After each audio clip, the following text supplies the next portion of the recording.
Oke guys, kali ini kita akan mengomentari berita yang akan bahas tentang masalah operasi tangkap tangan atau OTT KPK dari Wamenaker kemarin. Nah, untuk mengetahui konteksnya, mari kita bersama simak beritanya. Kita mulai videonya.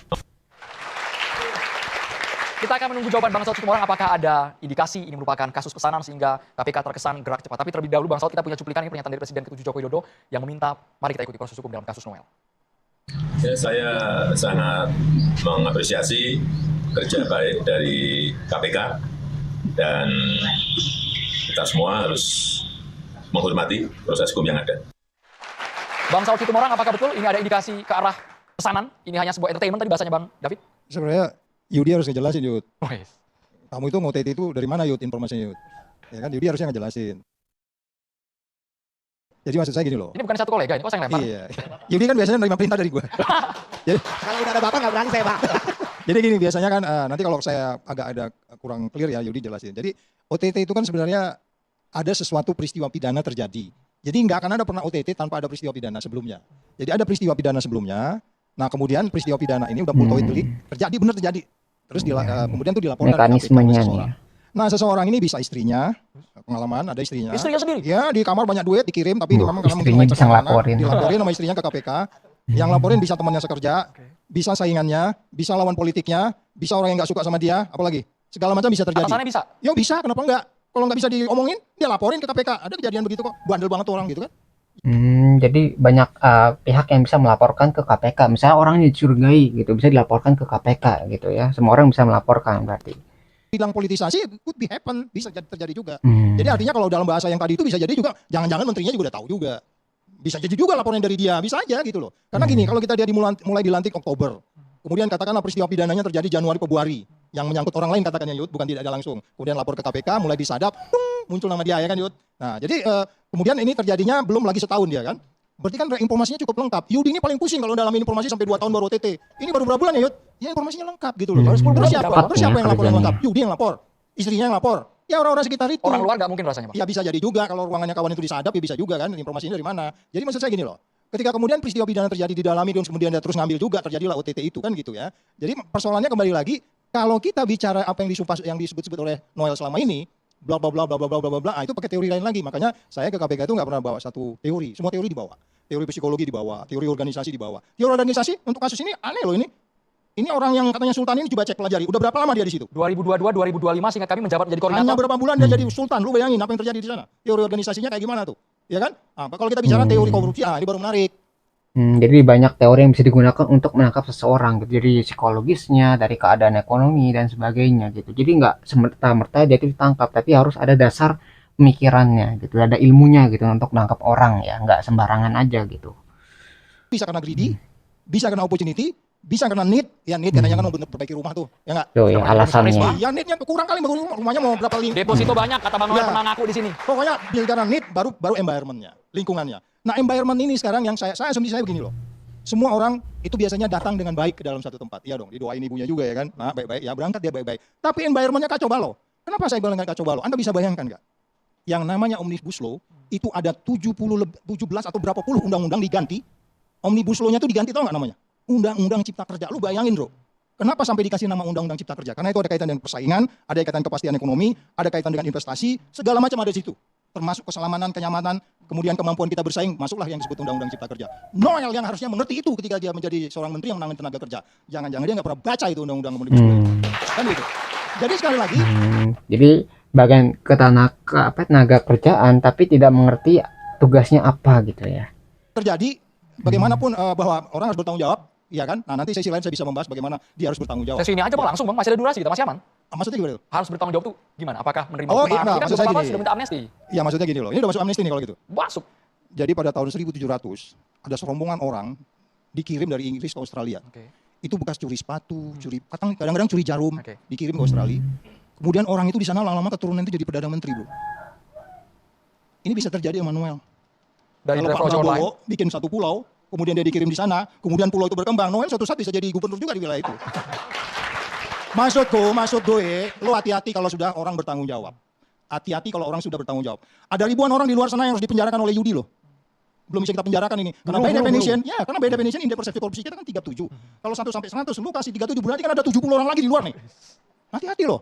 Nah, itu makanya kita bangga karena presiden tiap hari teriak anti korupsi. Jadi kalau kita katakan mau harus maksimal hukumannya silakan, tetapi ketika Noel sudah bertanggung jawab, Kira-kira berapa tuh Bang? nanti Pengen tahu aja nih. pasal 12E kecil ya, Yudi lebih paham. Berapa itu pasal itu? Sekarang asasnya mau maksimal atau apa itu nanti pasti Minimal. kalau 4 sampai 20 ya. Tapi kita lihatlah nanti Kalau bagaimana. maksimal hukuman mati ya? Enggak ada masuk, karena itu pasal 23 tuh. Ya. Oke gitu, Andrew. Terima kasih. Hukuman. Sebentar Bang, sebentar. Belum selesai Bang. Enggak, soalnya Apakah tadi- ada soalnya dugaan tadi menteri tempat sebelumnya? bayarannya cuma sekali ngomong. Menteri sebelumnya atau menteri yang sekarang menjabat, mereka tahu sebenarnya ada permainan ini yang puluhan miliar uang panas mengalir di dalamnya. Bro, sangat common sense. Kamu kalau orang belajar cepat, maka teori itu kan ada teori 100 hari, teori 90 hari. Nggak mungkin menteri 30 hari atau 90 hari dia nggak tahu kondisi di dalam itu. Demikian juga Noelnya sendiri. Orang yang belajar cepat. Koruptor itu belajar cepat, tau nggak? Bukan orang bodoh, koruptor itu nggak ada. Koruptor pintar ya, koruptor. Iya dong. Pintar ngibulin maksudnya. Iya, jadi belajar cepat dan menterinya juga harus lebih cepat dong. Itu yang saya bilang. Sekarang ini semua kementerian ini Jadi kok koruptor yang udah tingkat tinggi ya di pejabat-pejabat itu bukan orang bodoh. Ya karena nggak sembarangan. Kalau misalnya orang bodoh langsung ketangkep gitu, nggak hati-hati mainnya. Biasanya dia berkelompok sama bersembunyi-sembunyi supaya nggak ketahuan aksinya kan. Jadi terus kelompok-kelompok itu tuh menjaga supaya informasi yang ada itu nggak keluar dari kelompoknya gitu ya. Jadi emang terorganisir gitu lah korupsinya di tingkat atas ya, biasanya seperti itu. Ini kita minta Pak Prabowo bahwa antara menteri dengan wakilnya ini harus saling check and balance nih, saling kontrol. Jangan dibiarin juga Noel kayak gitu. Loh gimana? Biarin aja nanti dijeblosin. Kan udah dibilang dari partainya jago banget katanya gitu kan. Udah biarin aja dijeblos sendiri. Enggak begitu karena dunia internasional yang lihat. Kok begini sih minister Walker saya begini kan gitu nggak enak gitu loh. Jadi jangan dibiarin juga teman kecebur dibiarin gitu. Ya harus dikontrol Iya, lah. padahal kan ada ini wakilnya nih, ketuanya kemana, teman-temannya kemana, kenapa dibiarkan hal ini tuh terjadi gitu. Oh nggak ada kerjasamanya, padahal satu kabinet gitu atau satu kementerian misalnya itu kok nggak ada yang mengingatkan, nggak ada yang menegur gitu, kok bisa seperti ini gitu, kok nggak akur gitu di menterinya sendiri ya. Duh, Jadi kasihan. ini, jangan lu pikirin bro ini jadi Kementerian Tenaga Kerja loh. Angka 1 sampai 100 kita dapat 34 itu berarti 70% kita di luar tuh masih kayak gimana gitu loh. Jangan lu anggap hanya di kementerian Itu ini aja. korupsinya, Ya kan? jadi jelek Ya kan? banget angkanya. Jadi kalau Pak Saud, Ini Ini antara wakil luar sekarang. rekan kerja saling lempar-lemparan bola nih. jadi kalau waktu itu Pak Saud yang mimpin ekspos, ketika yang ketangkap hanya sekelas wamen, kita penyidik pasti dicecer. Bentar Bang. Ini cuma sekelas wamen ecek gitu maksudnya. Ya bukan, maksudnya kan tadi kan Pak Saud udah menjelaskan teori organisasi, ada patron klien atas bawah gitu kan. Ketika belum dijawabnya. Ini ada pesanan nggak dengan kasus ini? Ini belum dijawab masalahnya. kalau pesanan Ya. ya tentu kalau ngelihat OTT-nya Bang ya, kan yang ditarget itu adalah orang-orang yang sertifikasi ini. Ya. Nah, tapi kemudian blessing disguise dapatlah Noel. Tetapi ini yang menarik, tadi kan pasti Pak Saud pasti akan bertanya pada penyidiknya, loh kenapa wamen? Ya kan? Pantas nanyanya ke Yudi mulu tadi kan. Ya kan? Pasti jadi cecer, ya kan? Kenapa cuma wamen dapatnya lu gitu kan? Periksa lagi tuh orang-orang, ya kan? Periksa lagi tuh orang-orang. Siapa tahu atasnya dapat, kan begitu. Bang Saud pengen Oh, gitu, karena satu kementerian gitu ya kan, dapat ketenaga kerjaan, bagaimana ketuanya, bagaimana anak buahnya, apakah cuma wamennya doang gitu yang wakil menterinya saja yang terlibat, apa teman-temannya nggak ada yang tahu gitu. Kalau misalnya tahu, apakah mereka dapat juga, itu kan jadi orang jadi curiga, ini satu kementerian tapi kok yang ditangkap cuma wakilnya doang gitu, jadi pertanyaan kan. Jangan baik juga ya maksudnya. Ini Yudi ya. pelajaran buat Karena kita begini semua. juga ini, saya jadi ingat istilahnya Pak Jokowi ini, ojo kemajon. Apa tuh Bang? Artinya Wakil menteri itu jangan mendahului menterinya. Nah, Jangan bermain tanpa pengetahuan menterinya. Ya kan main sendiri kan begitu kan. Ojo kemajon. makanya gitu. itulah Bang Andi, Ya. saya katakan ya, Bang Noel, ya saya pikir Bang Noel adalah orang yang jantan lah, tapi kan perjalanan hidupnya dasar lah. Betul kalau mau jadi martir sekalian. Langsung ketika besok diperiksa oleh penyidik, langsung cerita dapat duit dari mana aja, ya selama ini dapat barang dari mana aja, dan kemudian ya dia membongkar. Kan kalau justice kolaborator syarat cuma satu, membongkar korupsi ya yang di atasnya. Ya, Ya, tadi dia gini, bukan pelaku utama, gitu kan? Bung Seperti Yudi, itu. tadi saya udah bilang bahwa ini kan kasus nggak berdiri sendiri. Jadi ini harus dijadikan titik balik untuk membongkar semua sistem yang sejenis ini di kementerian lain. Saya nggak yakin ini stop di paling tingginya Noel, nggak. Apalagi sejak 2019. Makanya kata saya, pejabat-pejabat top di satu kementerian di masa sebelum Noel, sebelum menteri yang sekarang juga harus diperiksa karena sudah mendarah daging. Lalu kemudian yang kedua, kalau bisa itu tadi, fungsi inspektur jenderal itu harus juga ya kalau bisa ditanya-tanya oleh KPK. Di mana peran Anda, fungsi Anda, tugas Anda mengawasi secara internal. Bahkan saya bilang hilangin nomenklatur itu supaya ke depan setiap kementerian langsung link ke BPKP atau BPK sekalian. Jadi nggak perlu, karena gini, sama juga di BUMN ya. Di BUMN itu ada namanya SPI ya, Sistem Pengadilan Internal. Ada internal audit yang ditunjuk oleh direktur utama. Mana berani dia periksa bosnya. Jadi kami protes. Kalau bisa Menteri BUMN juga menetapkan sendiri inspekturnya, internal audit. Jangan direktur yang menunjuk, karena nggak mungkin dia Jadi jangan sampai dari bagian sendiri itu ngecek diri sendirinya. Jadi gitu ya, biar nggak ada bias atau kayak wah kalau misalnya saya ngecek atasan saya nanti saya yang dipecat dong gitu. Jadi kan biasa harus ada pihak ketiga yang di luar dari organisasi tersebut. Jadi kalau misalnya satu organisasi, ya mereka pasti akan ada hubungan. Kalau misalnya ada pihak lain yang mengawasi, itu kan lebih netral. Jadi lebih objektif dalam mengawasi. Nggak ada kayak, wah takut dipecat nih, wah takut jadi masalah nih, dan sebagainya. Maka dari itu butuh pihak yang lainnya untuk mengawasi suatu organisasi. Jangan sampai suatu organisasi itu punya pengawasan dalam dirinya sendiri. Karena kan bisa bohong, bisa dimanipulasi, atau bisa diaudit datanya. Independen. Nah, itu maksud saya. Jadi di kementerian ini harus dibongkar sampai setuntas-tuntasnya, kalau perlu potong seluruh pejabat yang ada untuk memberikan efek jerah. Dan ini Pak Prabowo punya komitmen. Saya yakin Pak Prabowo sebagai strong leadership dan komitmen di asta cita beliau itu bersama Mas Gibran, saya yakin ini baru ledakan kecil pertama ini. Akan banyak ledakan besar yang kita akan tunggu beberapa waktu ke depan ini. Tapi sebenarnya kalau konsep pencegahan tuh ya, Yudi masih ingat mungkin, uangnya KPK itu lebih banyak di pencegahan. Saya sendiri selama di KPK itu merasa uang negara itu banyak untuk pencegahan. Bayangin aja kalau ke Papua naik pesawat berapa bolak-balik. Semua ke Indonesia udah sekelilingi. Jadi maksud saya ada banyak modal-modal pencegahan, termasuk bagaimana aparat pengawas internal pemerintah, APIP itu kan. Yang tadi udah disebutkan bahwa APIP ini kadang-kadang kan cuma nanya agak berbeda. Kalau di KPK saya diperiksa sama temannya Yudi nih. Ketika saya diperiksa oleh temannya Yudi, temannya dia meriksa saya karena salah ngomong di TV. Gara-gara Andrew mancing gue ngomong, ya kan? Nah, tapi di tempat lain berani nggak? Ada nggak inspektorat berani meriksa menterinya? Itu yang harus dimulai. Itu harus dimulai. Karena dia digaji untuk meriksa menteri dan wakil menterinya gitu loh. Jadi Noel ini saya bilang hanya orang yang apes ya. Banyak pelaku-pelaku yang sama di tempat Apes tapi lain. nerima, Bang. Ya, artinya gini. Apes karena ketangkap. Yang lainnya belum ada. Asumsinya Noel itu datang dengan kebaikannya, tapi lingkungannya kumuh kan gitu. Ya, kayak itu maksud saya. Kalau lingkungan teorinya. rumah artinya bisa lebih banyak jumlah yang harusnya kena OTT, bukan hanya 10-11 Bukan, orang. Yudi kan udah bilang tadi uangnya itu kekecilan sebenarnya itu bisa lebih gede lagi uangnya. Jadi Kalau selisihnya kalau masih analisis- banyak. analisis bisa dong, bukan nuduh kan. Bayangin ini dari 200 ke berapa 6 juta, berapa ribu Dari tenaga 275.000 ke 6 juta rupiah. Kita nggak bicara dari Aceh sampai Papua lah gitu. Jadi makanya mobilnya kurang banyak, jangan-jangan gitu. Jadi sedikit soal. Jadi gini, terkait dengan Inspektorat Jenderal Bang ya. Memang kita harus objektif bahwa Inspektorat Jenderal itu dia tidak akan mampu untuk bisa membongkar kasus jika yang terlibat adalah atasannya.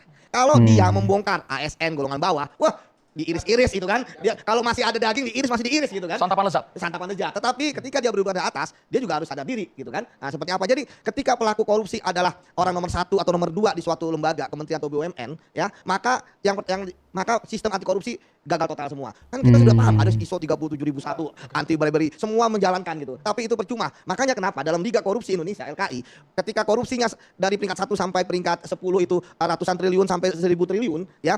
Itu terjadi karena apa? Begitu banyaknya kenapa? Karena pelakunya pasti ada direktur utama kalau BUMN. Ya, artinya Jadi ada atasannya. Ketika atasan itu ada, si pemeriksanya itu nggak berani untuk ngecek gitu. Nah, padahal yang paling penting dulu di atasnya, kepalanya. Kalau kepalanya itu udah korupsi, itu bisa menyebabkan kerugian yang sangat besar. Bayangin misalnya satu kebijakan gitu, ngebuat suatu pengurangan dana atau manipulasi data gitu. Itu dari atas tuh uangnya bisa sangat besar sekali. Jadi nanti ke bawahnya tuh makin kecil, makin kecil, makin kecil.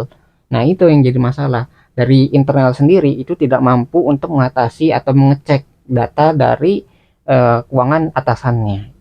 Ya, jadi masih ada kelemahan tuh di situ.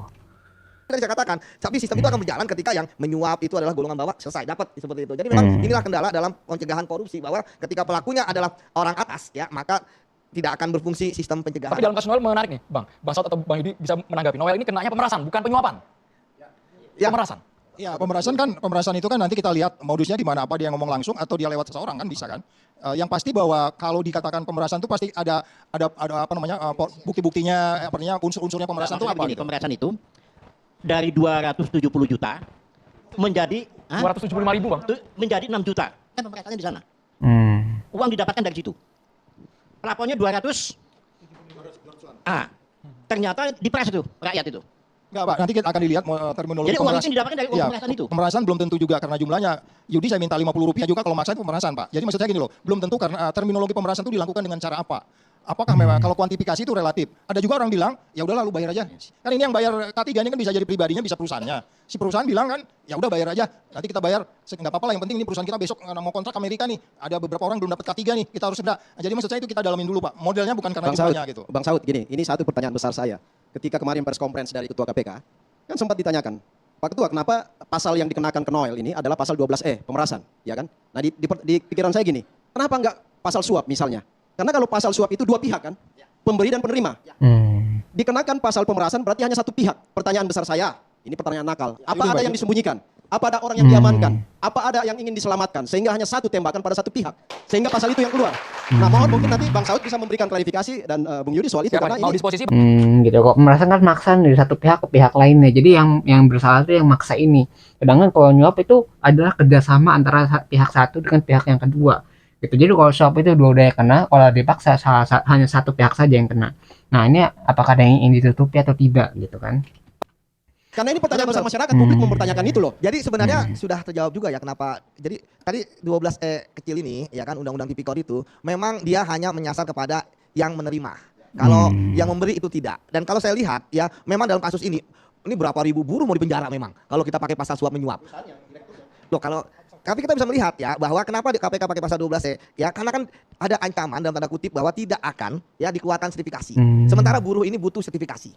Kalau nggak bisa kerja, kalau nggak bisa dapat asuransi, nggak bisa jalani backhoe dan sebagainya. Jadi pasal 12E itu buruh dianggap sebagai korban dari korupsi. Tetapi ingat toh bahwa KPK bukan hanya memainkan 12E kecil. Karena bagi saya memang riskan. Ya kalau 12E kecil sangat riskan. Karena menarik Bang Noel ke dalam satu kesatuan 55 ayat 1 ya, itu tentu harus dilapis. Makanya Bang Noel dilapis dengan 12B besar. Itu apa? Pasal gratifikasi. Pasal gratifikasi itu apa? Karena 30 hari kerja harus melaporkan. Karena penerimaan ini Desember dan KPK yakin ya bahwa Bang Noel tidak melaporkan karena kan pasti dikontak orang gratifikasi. Ada nggak laporan gratifikasi Noel nih selama ini? Nah nggak ada kan terkait dengan 3M itu, apalagi terkait dengan Ducati, maka bisa dilapis. Jadi kalaupun nggak kena pemerasan, ya kenanya di gratifikasi Bang. Jadi kalau saya melihat KPK juga mengatakan bahwa pelapor-pelapornya ini adalah korban kan. Ya maka memang menarik ya bahwa jarang-jarang lah. Sudah lama saya tidak ada OTT yang pasal 12E kecil ya. Sebelumnya itu pernah ada di zaman saya, itu orang pajak yang kena. Sementara wajib pajak diperas ya kan 12E karena padahal dia pajaknya udah benar. Sama kayak gini. Sebenarnya kan mereka sudah benar nih aturannya tapi nggak jelas kapan keluar sertifikasinya. Seperti itu. Jadi kalau bagi saya ya sebenarnya udah clear pasal 12E kecil. Bagi saya kalau misalnya dia pakai pasal suap menyuap, dia kan nggak ada meeting of mind-nya. Ya kan antara perusahaan Karena korbannya buruh. Korbannya buruh. Saya kembali ke masalah Inspektur Jenderal. Saya agak menggelitik buat saya gitu loh ya. Karena kan sekarang kalau kita lihat ada rancangan undang-undang TNI kan. Sekarang ini banyak inspektur jenderal itu kan dari TNI maupun dari kepolisian. Pangkatnya juga tinggi-tinggi tuh. Ya, bintang 2 minimum kan. Ya semestinya ini kan tidak takut dengan mereka-mereka itu kan yang berbuat kesalahan-kesalahan seperti itu. Apakah ya job desk-nya itu masih pakai aturan yang lama? Ini kan mesti dikaji ulang untuk itu. Kalau job desk yang dipakai peraturan-peraturan keinspektoratan itu masih yang lama, mungkin apa yang dikatakan Bang Yudi itu benar, ketakutan itu. Ya kan karena kan ada job desk yang harus dipatuhi. Tapi kan kalau sekarang ini kan sudah berubah ini semuanya. Mestinya inspektor jenderal itu mengadakan mitigasi sebetulnya. Tindakan mitigasi untuk itu. Adik, kamu ini kayak baru jadi orang Indonesia. Maksudnya Bang? Diterusin Bang. Diterusin. Maksudnya apa? Kayak baru jadi orang Indonesia itu maksudnya apa? Jadi bukan masalah Indonesia Bang. Ini kan kita biar pencerahan juga. Ya, saya ngerti apa yang kamu sampaikan. Tapi kita udah bisa bayangkan kondisi di dalam pegawai negeri kita ini kayak gimana sekarang ini. Jadi maksud saya kita sepakat ada banyak yang harus diperbaiki dalam kaitan tugas fungsi status seseorang bekerja sesuai dengan juklaknya dia. Kemudian dia ada KPI-nya seperti apa. Itu kan yang nggak jalan. Kayaknya KPI yang benar Yudi aja nih buat tiap tahun dia harus menjarakan sekian orang. Di tempat lain punya KPI. Tempat bonus dia. Mungkin juga KPK nggak jadi masih banyak masalah. Jadi kalau satu pihak saja yang bekerja dengan baik, yang lainnya nggak baik, itu akan kesulitan, kewalahan orang yang baiknya itu bekerja. Gitu. Jadi kalau mau bekerja baik, semua pihak harus bekerja baik, semua organisasi itu harus saling sinergi gitu. Jangan salah satu baik saja, karena kalau misalnya yang satunya baik, yang lainnya nggak baik, yang baiknya itu akan terbawa buruk atau kewalahan untuk menangani yang buruknya ini. Jadi kalau mau bagus ya, kalau mau bagus itu semuanya harus bekerja baik. Ya, jangan hanya sebagian saja.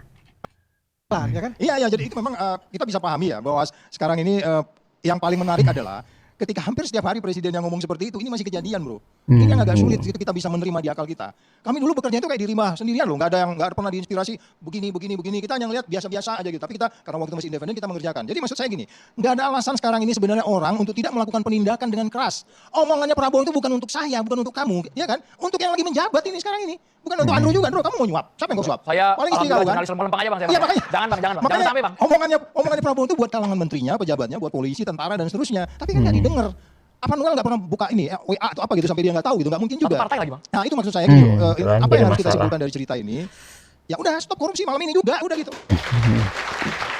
Ya tapi yang masalah bukan masalah stopnya, tapi keuntungan dari korupsi itu yang jadi menggoda ya para petinggi-petinggi tadi. Kalau misalnya dianggap untung atau dianggap aman, itu biasanya orang akan melakukan atau tergiur untuk melaksanakan tindak pidana korupsi gitu.